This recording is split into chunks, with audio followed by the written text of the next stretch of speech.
কোরআনের কথা হয়, যে ময়দানে হাদিসের কথা হয়, এই ময়দানে কোন বান্দা যদি দিল থেকে একবার মালিক রে ডাক দেয়, মালিক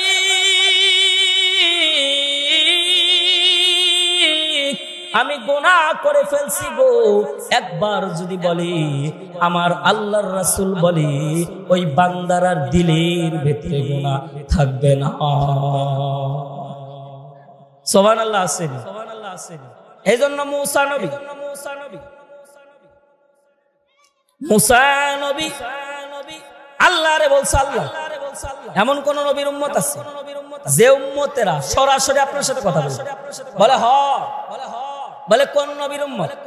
বলে আমার নবী। এই কোন নবীরে সুন্দর নাম ধরে ডাক দেয় নাই, কিন্তু আল্লাহ আমার নবীরে ডাক দেয়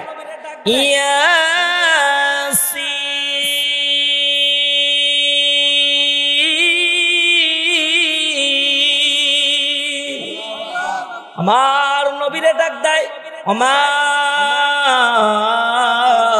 আরসালনাকা ইল্লা রাহমাতাল লিল আলামিন।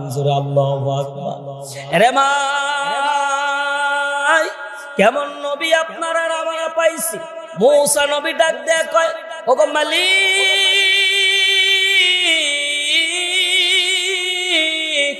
কোন নবীর উম্মত কি আসে আপনার সাথে সরাসরি কথা বলবে?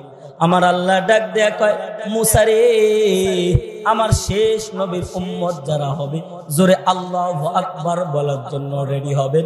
আমার আল্লাহ ডাক দেয়া কয় রে মুসা কালিমুল্লাহ, আমার নবীর উম্মত যারা হবে রে, নামাজের মধ্যে দাঁড়াইতে দেরি, আমি আল্লাহর সামনে দাঁড়াইতে দেরি না। কোন পর্দা নাই। আল্লাহু আকবার আগে কোন না জোরে, কোন পর্দা নাই। আল্লাহু আকবার। হ্যাঁ কোন পর্দায় নাই। এই এটুকুই যদি বোঝেন, আমি মনে করি এটুকুই আলোচনা যথেষ্ট। কোন পর্দা নাই, কোন পর্দা নাই। এই মেম্বারের সামনে যান, এমপির সামনে যান, সুন্দর পোশাক গায়ে দিয়ে আতর সুরমা সেন্ট ব্যবহার করে কত সুন্দর করে যান। হ্যাঁ কাপড় যদি একটু ময়লা থাকে পরিষ্কার করে যান, সামনে যে ভদ্রভাবে বসেন। এই মুসা নবী ডাক দিয়ে আল্লাহ এমন কোন নবীর উম্মত আসেনি আপনার সামনে কোন পর্দাহীন কথা বলবে? বলে হ আছে। আল্লাহ মুস্কি হেসে বলে হ আছে। কে সে? নবী মুহাম্মদুর রাসূলুল্লাহ উম্মত যারা হবে নামাজে দাঁড়াইতে দেরি, আল্লাহর জাতের কসম আল্লাহর সামনে দাঁড়াইতে দেরি নাই। আল্লাহু আকবার। এই আর আজকে আমাদের জামানে, আজকে আমাদের বাংলাদেশে নামাজ পড়তে গেলে আয় হায় যা শুরু হয় দেখলে বোঝা যায়। কথা বলেন ঠিক কিনা? নামাজে যদি দেখা যায়, কয়েকদিন আগে এক জায়গায় নামাজ পড়তেছে, ইমাম সাহেব শেষ যায় যে কি পড়ে বলেন? সুবহানা বলেন। এখন ইমাম সাহেব হয়তো বেশি পড়তেছে, হয়তো আল্লাহর সাথে পার্সোনাল কথা বলতেছে। এই আমরা তো মনে করি শুধু মুনাজাতটাই মনে হয় আল্লাহর সাথে দোয়া করে, না নামাজটাও একটা মুনাজাত। নামাজের মধ্যে যে চাবে গ্যারান্টি দিতেছে আল্লাহর জাতের কসম, দিল থেকে যদি আল্লাহর কাছে নামাজের মধ্যে চাই, আল্লাহর কসম করে বলতেছি আল্লাহ যদি দয়া করে তোরে নামাজের মধ্যে মাফ করে জান্নাত দিবে। এই আল্লাহ যদি আপনারে আমারে জান্নাত দেয়, কারো কোনো ক্ষমতা আছে? হ্যাঁ তো নামাজ এমন একটা জিনিস, সেজদার মধ্যে হয়তো ইমাম সাহেব একটু দেরি করতেছে, 2 মিনিট হয়ে গেছে, আবার কিছু বেঈমান কাফেররা ব্যবসা করতে যায়। আবু জেহেল ডাক দিয়ে কয় তোমরা যদি ব্যবসার মধ্যে লাভ করতে চাও, তোমরা যদি ব্যবসার মধ্যে বরকত করতে চাও, তোমরা যদি ব্যবসার মধ্যে লাভবান হইতে চাও, তোমরা রহমাতাল লিল আলামিন আমার ভাতিজা মুহাম্মাদের চেহারা দেখো। কেমন নবী পাইছি যে নবীর চেহারা দেখিলে কাফের বেঈমানরা ঈমান। কিন্তু রে ভাই আমরা কোনদিন আল্লাহরে বলি আল্লাহ আপনি আমাদেরকে নবীর উম্মত বানান। এমনি এমনি বানাই দিছি, সুবহানাল্লাহ সুবহানাল্লাহ। কোনদিন আমরা দরখাস্ত করছি এ ভাই আমি বয়ান শেষ করব, এটুকু একটা কথা বলবো। এখানে যারা আছেন, আমি আসলে বয়ান করার জন্য আসি নাই, বয়ান তো করবে আজকে হযরত মাওলানা আব্দুর রাজ্জাক সৈয়দপুরি হুজুর বয়ান করবেন এবং হযরত মাওলানা সামিউল ইসলাম সুন্দরগঞ্জি। কারণ আমি তো আপনাদের এলাকার, প্রতি জুমায় বয়ান শুনতে পারবেন। আমাকে একটা ওয়াদা দিবেন, এখান থেকে আসি। হয়তো ভাই মৃত্যু কোন সময় হবে কেউ জানে না। এখানে কেউ হাতে দেখাইতে পারবেন হুজুর এই 5 মিনিট পর আমি মরতে পারবো, এটাও কোনো গ্যারান্টি নাই। আর আমি থাকবো, এটারও কোনো গ্যারান্টি নেই। কথা বলেন ঠিক কিনা? ভাই এখানে হাত তোলেন তো, হাত উঠে নাকি? হাত উঠায় বলেন তো আজকে থেকে বলেন, আজকে থেকে আল্লাহ আপনি আমাদেরকে, আল্লাহ হাতটা একটু নাড়াচড়া দেন, আল্লাহ আর একটু জোরে ডাক দেন না, মালিকরা ডাকবেন। এই কোন এমপি মন্ত্রী না, জোরে বলেন আল্লাহ, ইয়া আল্লাহ, আল্লাহ আপনি আমাদেরকে মাফ করে দেন। আল্লাহ এই ময়দানে যারা নামাজিওয়ালা না, যারা এখনো নামাজ পড়ে না, আল্লাহ তাদেরকে নামাজিওয়ালা, আল্লাহ আমাদের সবাইকে কবুল করে নাও। আল্লাহ আমাদের সবার জানে মালে বরকত দিয়ে দাও। আল্লাহ আমাদের চাকরির মধ্যে বরকত দিয়ে দাও। আচ্ছা এখানে আরেকটা, এখানে যে মুরব্বী গুলো আছে, শুধু মুরব্বী, এখানে আজকে থেকে কিছু মুরব্বী আমার হাত দেখান তো। হুজুর আমি তো আপনাদের নাতির বয়সে হব, কারো ছেলের বয়সে হব, আমার কথা যদি বেদবিও পান আমি কিছু মনে করবেন। কেন? নাতি যদি দাদার কাছে নানার কাছে বেদবি করে বলে এটা কিছুই না। কথা বলেন ঠিক কিনা? আমি এখানে যারা মুরব্বী আছে, নামাজিওয়ালা বেনামাজিওয়ালা, নামাজ পড়ে এবং পড়ে না, শুধু মুরব্বী, এখানে হাত তোলেন তো। মুরব্বী যারা আছেন হাত তুলে বলুন হুজুর আজকে থেকে নিয়ত করলাম আল্লাহ যতটুক আমারে আর হায়াত রেখেছে, আমি যতদিন বেঁচে আছি আমি নামাজ ছাড়বো না। শুধু মুরব্বীরা হাত তোলেন, শুধু মুরব্বীরা, যুবকরা শুধু মুরব্বীরা। লিল্লাহে তাকবীর, আর জোরে লিল্লাহে তাকবীর। এবার যুবকরা হাত তোলেন, যুবকের এই যে হাত তুলতেছেন দেখতেছেন কি? আচ্ছা আল্লাহর জন্য না আমারে দেখার জন্য? হ্যাঁ কার জন্য? জোরে জোরে আল্লাহ তাআলা কবুল করুক সকলের হাত নামান। এই জন্য ভাই আমাদের ভালোবাসতে হবে আল্লাহরে, কারণ উদ্দেশ্য একটাই। উদ্দেশ্য কি? জান্নাত। উদ্দেশ্য কি? জান্নাত। এই জন্য আমরা যদি জান্নাত পেতে চাই তাহলে আমাদেরকে আল্লাহ রাব্বুল আলামিনের পয়গম্বর, আল্লাহ রাব্বুল আলামিনের রাসূলকে ভালোবাসতে হবে। কথা বলেন ঠিক কিনা? এই জন্য রে ভাই মূসা নবী এই কথা বলার পর টেনশনে পড়ে গেছে। হায় হায় আমি তো মনে করতাম আমি শুধু রবের সাথে কথা বলি, কিন্তু না, আমার চাইতে পাওয়ার শিলালাম মানুষ আছে রে। আল্লাহ বলে আমার নবীর উম্মত যাবে শুধু নামাজে নয়, নামাজে নয়, তারা যদি 2 হাত তুলে তওবার মতো তওবা করে আর চোখের যদি নাকের কাছে আনতে দেরি, আল্লাহ তারে মাফ করতে দেরি করে না। এই জন্য রে ভাই নবীরে ভালোবাসতে হবে। কেমনে নবীরে ভালোবাসবেন? আল্লাহ বলে তোমাদেরকে এমনি এমনি বানাই নাই, অনার্থক বানাই নাই। তোমরা যদি আমার ইবাদত করতে যাও তাহলে আমার নবীকে তোমরা আমার নবীরে ভালোবাসো। আর যদি আমার নবীরে ভালোবাসতে চাও তাহলে কি দরকার? কেমনে ভালোবাসবো, কেমনে ইবাদত করব, কেমনে সংসার করব? এই জন্য আল্লাহ রাব্বুল আলামিন আমার আর আপনার নবীর উপর এখন কোরআন নাযিল করেছে। জোরে কোন সুবহানাল্লাহ। এই যে আজকে মাদ্রাসা নুরুল ইসলাম হুসাইনিয়া মাদ্রাসা, এই মাদ্রাসায় কি গান বাজানো শিক্ষা দেওয়া হয়? বলেন বলেন। এই মাদ্রাসায় সন্ত্রাসী শিক্ষা দেওয়া হয়? এই মাদ্রাসায় মারামারি শিক্ষা দেওয়া হয়? এই মাদ্রাসায় একমাত্র শিক্ষা দেওয়া হয় কোরআন শিক্ষা। সুবহানাল্লাহ আছে। যত মাদ্রাসাগুলো আছে এখানে দেখবেন নামাজ শিক্ষা দেয়, মাদ্রাসাগুলোতে দোয়া শিক্ষা দেওয়া হয়। এই আজকে আমরা মারা যাই, আজকে আমরা আফসোস লাগে, আজকে নিজের মা মারা গেলে দেখা যায় মসজিদের হুজুরকে টান দিয়ে নিয়ে, আর মা মারা গেছে জানাজার পরে মসজিদের হুজুর তার নিয়ত থাকে দুইটা। এক নম্বর সে বলে আমার এটা দায়িত্ব, জানাজা না করাইলে চাকরি থাকবো না, কথা বলেন ঠিক কিনা? দুই নম্বর বলে জানাজা পড়াইলে দাওয়াত খাইতে পারবো, কথা বলেন ঠিক কিনা? কিন্তু নিজের ছেলে যদি থাকতো, নিজের ছেলে যদি মাদ্রাসায় পড়তো, মা মারা গেলে এই হুজুরে 5 টাকা দিয়ে কিনে আনতে হইতো না, হুজুরে জোর করে আনতে হইতো না।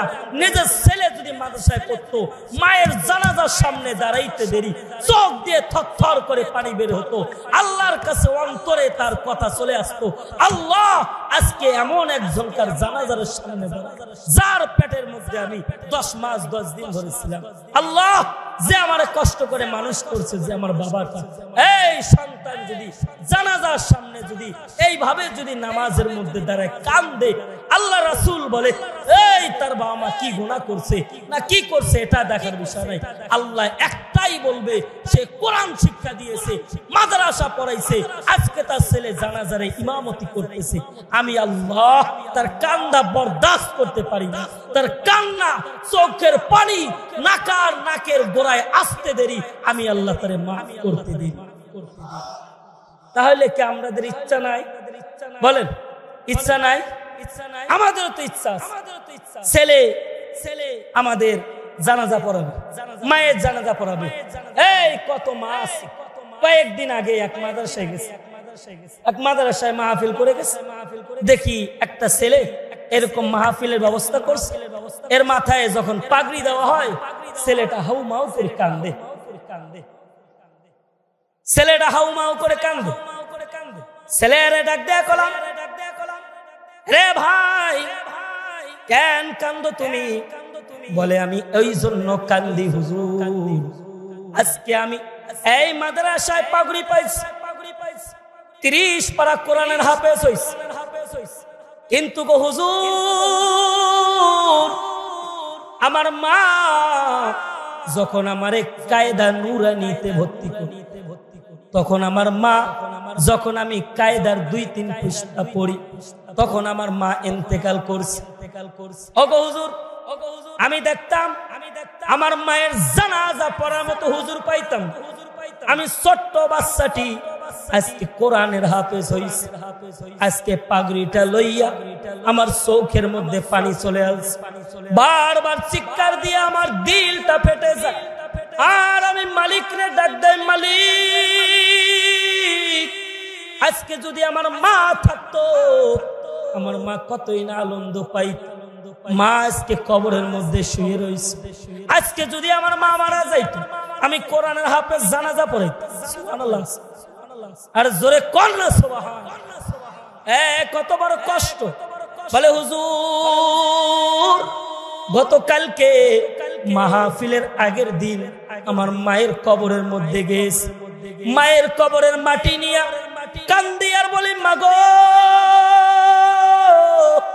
আগামীকাল আমি হাফেজ হমু, আমি আগামীকাল কোরআনের হাফেজ হমু, মাথায় পাগড়ি দিব, কিন্তু মাগো কষ্ট হইল, সবার মা রাস্তার মধ্যে দাঁড়ায় আছে, মাদ্রাসার রুমের মধ্যে বসে আছে, কোন সময় সন্তানের মাথায় পাগড়ি পরাই দিব, কিন্তু গো মা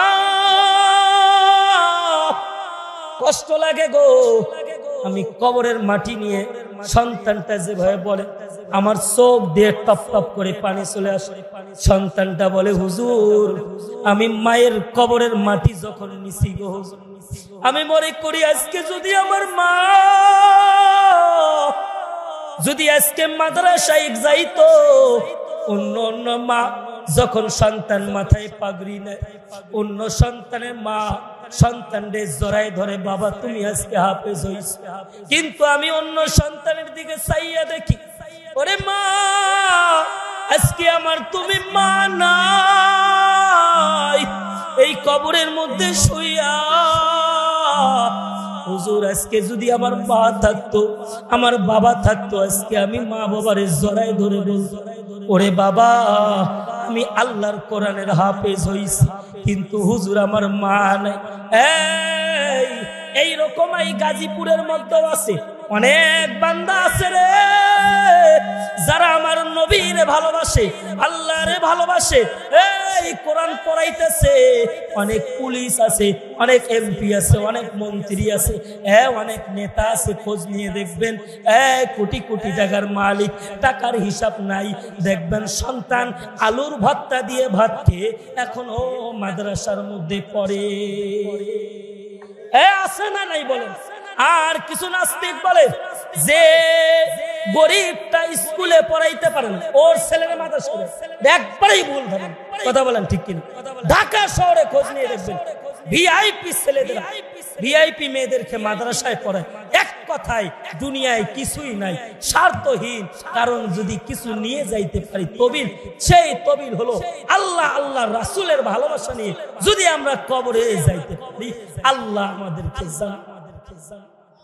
জোরে কন, জোরে কন। এইরকম ভাই, এই জন্য এটা এমন একটা মাদ্রাসা, এই মাদ্রাসায় এই কোরআন শিক্ষা দেওয়া হয়। আজকে আমরা যে আমল করব, এই আমলটা মাদ্রাসায় শিক্ষা দেওয়া হয়। আজকে আমরা মাদ্রাসা বিরোধিতা করি, আজকে আমরা মাদ্রাসা দেখতে পারি না, আজকে আমরা হুজুরদেরকে দেখলে শরীরে অ্যালার্জি ধরে যায়। কথা বলে ঠিক কিনা?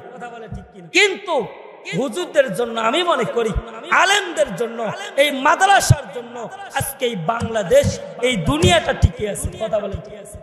এই বাংলাদেশটা মনে হয় টিকে আছে, কারণ ওই তো গত বছরেই করোনা ভাইরাস চলে, বাইরের দেশে মানুষ শুধু মরছে আর মরছে, রোগে আক্রান্ত হয়েছে, কিন্তু বাংলাদেশে একটুও হয় নাই। কথা বলেন ঠিক কি? কারণ খোঁজ নিয়ে দেখবেন মাদ্রাসাগুলোতে, বড় বড় মাদ্রাসা খোঁজ নিয়ে দেখবেন গভীর রাত্রে তাহাজ্জুদের নামাজ পড়ে, ছাত্ররা তাহাজ্জুদের নামাজ পড়ে আর দোয়া করে, কিন্তু সে কিছুই বোঝে না। ছোট্ট বাচ্চা, 5 বছর 6 বছরের বাচ্চা মাদ্রাসায় দিচ্ছেন, তারে যদি জিজ্ঞাসা করেন বাবা তুমি রাতে কি করো, নামাজ পড়ো কি জন্য, বলে হুজুর বলে দেখে আমি নামাজ পড়ি। এই সে যদি সেজদার মধ্যে পড়ে যায়, কারণ আল্লাহ বলছে আফা হাসিবতুম আন্নামা খলাকনাকুম আবাসা ওয়া আন্নাকুম ইলাইনা লা তুরজাউন, তোমরা একমাত্র আমার গোলামি করবে, কারণ আমি তোমাদেরকে অনর্থক বানাই, এমনি এমনি বানাই নাই, বানাইছি তোমাদেরকে একমাত্র আমার গোলামি করার জন্য। আজকে আমরা আল্লাহর ইবাদত করি না, আল্লাহর গোলামি করি না, আজকে আমরা গোলামি করি পীর বাবা, ল্যাংটা বাবা। কথা বলেন ঠিক কি? কত বাবা বের হয়েছে, অভাব নাই, নবীরও দরকার নেই, এরকম আশেক আছে। নাউজুবিল্লাহ বলে, বলে নবীরে দরকার নেই, হ্যাঁ বলে নামাজে দরকার নেই, বলে পীর থাকলে জান্নাত পাবো। নাউজুবিল্লাহ আসেনি? আর আল্লাহ বলে রে বান্দা তোমরা শুধু একমাত্র মাথা নত করবা, আমি রব আল্লাহ। একমাত্র মাথা নত করতে হবে কার? আল্লাহর। আল্লাহ ছাড়া কারো মাথা নত করা যাবে না, কারণ আপনার আমারে বানাইছে সুন্দর করে, আপনার নবীরে আরো সুন্দর করে বানাইছে। সুবহানাল্লাহ আসেনি? আল্লাহ বলে বান্দা তোমাদেরকে এত সুন্দর করে বানাইছি, এই কেমনে বুঝবেন সুন্দর বানাইছি? আপনি কালো, আপনি ফর্সা, আপনি সুন্দর, আয়নার সামনে দাঁড়াই নিজে নিজে নিজের চেহারা দেখে আর বলে আহ কি সুন্দর করে বানাইছি। সুবহানাল্লাহ। আল্লাহ বলে বান্দারে সুন্দর করে তোমাদেরকে বানাইছি, এই দুনিয়াটা বানাইছে আল্লাহ সুন্দর করে বানাই নাই, আসমানটা বানাইছে সুন্দর করে বানাই নাই। কিন্তু রে ভাই আল্লাহ বলে কুন ফায়াকুন, আমি আসমানকে বলছি আসমান হয়ে গেছে, জমিন রে বলছি জমিন হয়ে গেছে। এই যা দেখা যায় কুন ফায়াকুন বলছি হয়ে গেছে, কিন্তু আমি আল্লাহ বান্দারে কুন ফায়াকুন বলে বানাই নাই। এ ভাই আমার মালিক ডাক দেয়া কয় এরে বান্দা আমি আল্লাহ বান্দারে কুন ফায়াকুন বলে বানাই নাই। আমি আল্লাহ বান্দারে, আমি আল্লাহ নিজের কুদরতি হাত দিয়া বান্দারে বানাইছি। এই দুনিয়ার মধ্যে যা বানাইছে কুন ফায়াকুন হয়ে গেছে, কিন্তু আপনার এরা মানে বানাইছে। এই ফেরেশতারে ডাক দিয়ে আমার মালিক ডাক দেয়া কয়, রে গোলামেরা বান্দারে বানা রে, বান্দারে বানা, বান্দারে বানা। ফেরেশতারা আপনার পা বানাইছে, আপনার পেট বানাইছে, আপনার হাত বানাইছে, সব কিছু যখন বানাইছে, এই মাথা বানানো বাকি। আমার মালিক ডাক দেয়া কয়, রে ফেরেশতারা তোমরা আমার বান্দার হাত বানাইছো, পেট বানাইছো, পা বানাইছো, কিন্তু তোমরা আমার বান্দার মাথা বানাবা না। কারণ এই মাথা দিয়ে, এই কপাল দিয়ে গোলামি করবে কার? জোরে জোরে গোলামি করবে কার? আমার আল্লাহ ডাক দেয়া কয়, হে বান্দা একমাত্র মাথা নত করবে কার? বলেন বলেন। এই জন্য আল্লাহ বলে আমি মাথা বানাবো, আমি আল্লাহ নিজের কুদরতে হাত দিয়ে, নিজের কুদরতে হাত দিয়ে বানাবো। এই ফেরেশতারা আপনার হাত বানাইছে, ফেরেশতা আপনার পেট বানাইছে, গর্দান বানাইছে, পা বানাইছে, আঙ্গুল বানাইছে, কিন্তু রে ভাই মাথা বানাইছে আল্লাহ। কারণ আল্লাহ বলে, এরে বান্দা এই মাথা কপাল দিয়ে সিজদা দিবা, বারবার আমার কুদরতি কদমের মধ্যে পড়ে যাবা, আর আমারে ডাক দিবা, আর মাথা নত করবা একমাত্র আমি আল্লাহর কাছে। এই জন্য আমরা চেষ্টা করব, একটা কথায় আমরা চেষ্টা করব